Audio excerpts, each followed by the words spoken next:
आता मुंबई आणि उपनगरातल्या टॉप 9 न्यूज बघूयात. मुंबई गोवा महामार्गावरील पेट्रोल पंपावर पेट्रोल डिझेलचा तुटवडा. नागोठणे ते खेड दरम्यान अनेक पंपावरती इंधन नसल्याचे फलक. इंधन उपलब्ध नसल्यामुळे वाहनधारकांना त्रास. मुंबईत मंत्रालया शेजारील चार्जिंग सेंटरवरती वाहनांच्या रांगा. पेट्रोल डिझेलचा वापर कमी करा आणि इलेक्ट्रिक वाहनांचा वापर करा, पंतप्रधान मोदींचं आवाहन.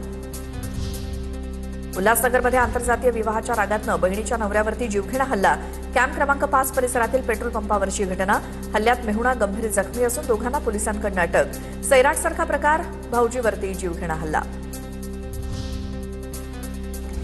पश्चिम रेल्वेवरती ग्रँड रोड स्थानकाजवळ काल संध्याकाळी रूळ ओलांडताना एका प्रवाशाला लोकलची धडक बसली. 22 मिनिटात 6 लोकल रद्द, तर अनेक गाड्या नियोजित वेळेपेक्षा 15 ते 20 मिनिटं उशिरानं धावल्या.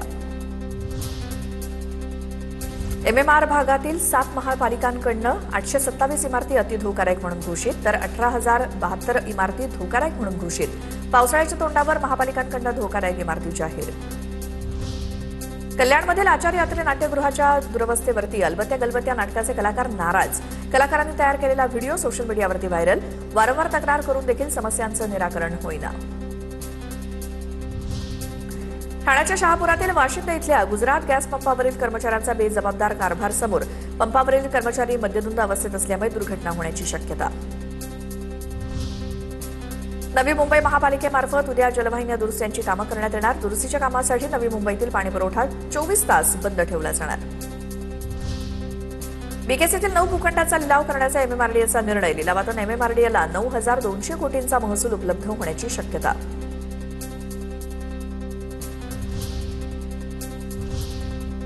आता पुणे जिल्ह्यातल्या टॉप 9 न्यूज बघूयात. पुण्यामध्ये कम्प्युटर इंजिनियर तरुणीला 21 लाखांचा गंडा. मॅट्रिमोनियल साईटवरती ओळख झालेल्या तरुणाकडनं तरुणीची फसवणूक. पैसे परत देण्याच्या बहाण्यानं खेळण्यातील नकली नोटा देऊन आरोपी पसार. 32 वर्षीय तरुणीची सिंहगड पोलीस ठाण्यात तक्रार. पुणे शहरातील कचरा प्रकल्पाची क्षमता वाढवा. पुण्याच्या महापौर मंजुषा नागपुरे यांच्या प्रशासनाला सूचना. घनकचरा व्यवस्थापन विभागातील गाड्यांच्या कमी संख्येकडे देखील लक्ष वेधलं. पुण्याच्या चाकणजवळच्या नाणेकरवाडीमध्ये गांजा मिश्रित बंटा गोळी हिचा साठा जप्त. बेकायदा विक्री करणाऱ्या राहुल सिंग लोधीला पोलिसांकडून बेड्या. 2 लाखांहून अधिक मुद्देमाल हस्तगत. पुण्याच्या बालेवाडीत 15 वर्षीय मुलीचा बालविवाह केल्याचा प्रकार. नवरदेव आणि मुलीच्या नातेवाईकांचा 35 जणांवरती गुन्हा दाखल. पुणे शहरात समाविष्ट झालेल्या 12 गावांच्या पाणीपुरवठ्यासाठी 1,290 कोटींचा निधी, तर पुण्यातील पूर नियंत्रणासाठी 400 कोटींचा निधी मंजूर. केंद्र सरकारच्या बैठकीत प्रस्ताव मंजूर.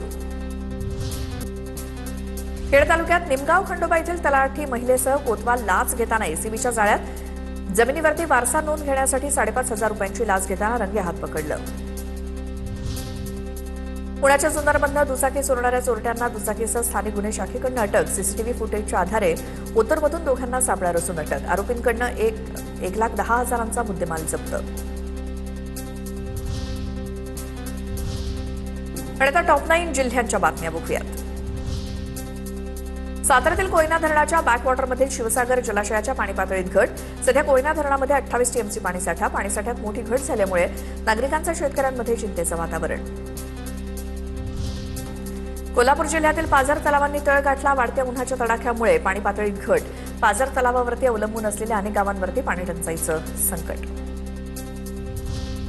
रत्नागिरीच्या गोविळ गावामध्ये परप्रांतीयांना जमीन विक्रीच्या मुद्द्यावरनं वातावरण तापलं. परप्रांतीयांना जमीन विक्रीला विरोध करत ग्रामसभेत ठराव करावा. गोविळ गुरववाडी ग्रामस्थ मंडळाची ग्रामपंचायतीकडे पत्राद्वारे मागणी. चंद्रपुरात सावकारी जाचामुळे किडनी विकणाऱ्या शेतकऱ्याला आर्थिक मदत. शेतकरी रोशन कुळेंना मुख्यमंत्री सहायता निधीतनं 5 लाखांची मदत. पीडित शेतकऱ्याच्या आर्थिक परिस्थितीचा विचार करून सरकारकडनं मदतीचा हात. सोलापूरच्या करमाळ्यातील भोंदू मनोहर भोसलेच्या अडचणीत वाढ. भोंदू भोसलेच्या पत्नीवरती वीज चोरीचा गुन्हा दाखल. 77,000 युनिट वीज चोरी झाल्याची बार्शी पोलीस ठाण्यात तक्रार. छत्रपती संभाजीनगरमधील जायकवाडी धरणातील जॅकवेलमधून पाणी घेण्यास सुरुवात. मंगळवारी नक्षत्रवाडी जलशुद्धीकरण केंद्रात पाणी येणं सुरू होईल. पाणी पिण्यायोग्य असल्याचं प्रमाणपत्र मिळाल्यानंतर नागरिकांना दिलं जाईल. जुन्नरच्या कुकडी प्रकल्पाच्या पिंपळगाव जोगा धरणाचा कालवा फुटला. फुटलेल्या कालव्याचं पाणी शेतात शिरून शेतकऱ्यांचं मोठं नुकसान. तातडीनं पंचनामे करून भरपाई द्यावी, शेतकऱ्यांची मागणी. वाशिम कृषी उत्पन्न बाजार समितीत हळदीच्या विक्रमी आवकेमुळे मोठा गोंधळ. 2 दिवस लिलाव बंद राहिल्यामुळे हजारो क्विंटल हळद विक्रीसाठी बाजारात दाखल. अचानक आलेल्या आवकेमुळे एपीएमसी यंत्रणा कोलमडली.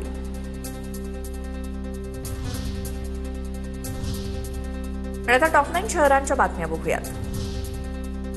थकीत मालमत्ता कर वसुलीसाठी छत्रपती संभाजीनगर महापालिका ऍक्शन मोडवर प्रत्येक विभागात 100 मालमत्तांची यादी तयार करा आणि रोज 50 मालमत्तांना भेटी द्या. आयुक्तांचे कर्मचाऱ्यांना आदेश. कामात हलगर्जीपणा केल्यास थेट बडतर्फ करण्याचा इशारा. वाघांना कॅनाईन डिस्टेंपर विषाणूचा धोका. नागपूर महाराजबाग प्राणी संग्रहालय अलर्टवर. महाराजबाग प्राणी संग्रहालयामध्ये निर्जंतुकीकरण करण्यासोबतच इतर उपाययोजना सुरू. मध्य प्रदेशातील कान्हा व्याघ्र प्रकल्पातील वाघिणीसह तिच्या 5 बछड्यांच्या मृत्यूनंतर देशभर व्याघ्र संवर्धन व्यवस्थेची चिंता वाढली. नंदुरबारमध्ये पेट्रोल पंप चालकांचा मनमानी कारभार. पेट्रोल डिझेल वितरणावरती मर्यादा नसतानाही मोजकच इंधन दिलं जात आहे. इंधनाचा पुरेसा साठा असून सुद्धा वाहनधारक त्रस्त. पत्नीशी भांडण करून नशेत खिडकीवरती चढलेल्या तरुणाचा अग्निशमन दलाकडून रेस्क्यू. नागपुरातील सोसायटीमधील व्हिडिओ समोर नशेत आणि गोंधळलेल्या अवस्थेत अपार्टमेंटमध्ये शिरून गच्चीवरून पाईपच्या साहाय्यानं खाली उतरण्याचा प्रयत्न केला. छत्रपती संभाजीनगरच्या सिल्लोड तालुक्यातील उंडणगाव इथे श्री बालाजी महोत्सव यात्रेमध्ये ग्रामीण भागातील पारंपरिक बाजारात मोठी गर्दी. तर महोत्सवानिमित्तानं विविध कार्यक्रमांचं आयोजन. साताऱ्याच्या कराड नगर परिषदेमार्फत छत्रपती शिवाजी महाराज महाराजस्व अभियान समाधान शिबिराचं आयोजन. सर्व शासकीय विभागामार्फत नागरिकांना दाखले आणि प्रमाणपत्रांचं वाटप. नंदुरबार जिल्ह्यामध्ये घरकुलांच्या कामामुळे मजुरांच्या हातांना रोजगार हमीमुळे 28,000 मजुरांच्या हाताला काम मिळालं. पावसाळ्यापूर्वी घरकुलांची कामं पूर्ण करण्याच्या प्रशासनाचा प्रयत्न. 122.85 कोटींच्या सोलर कृषी ऊर्जा वाहिनी 2.0 निविदा घोटाळा प्रकरणी आर्थिक गुन्हे शाखेकडनं एस्प्लेनेड न्यायालयामध्ये सारांश अहवाल दाखल. सरकारी कंत्राट मिळवण्यासाठी बनावट बँक गॅरंटी आणि खोट्या कागदपत्रांचा वापर करण्यात आल्याचा आरोप.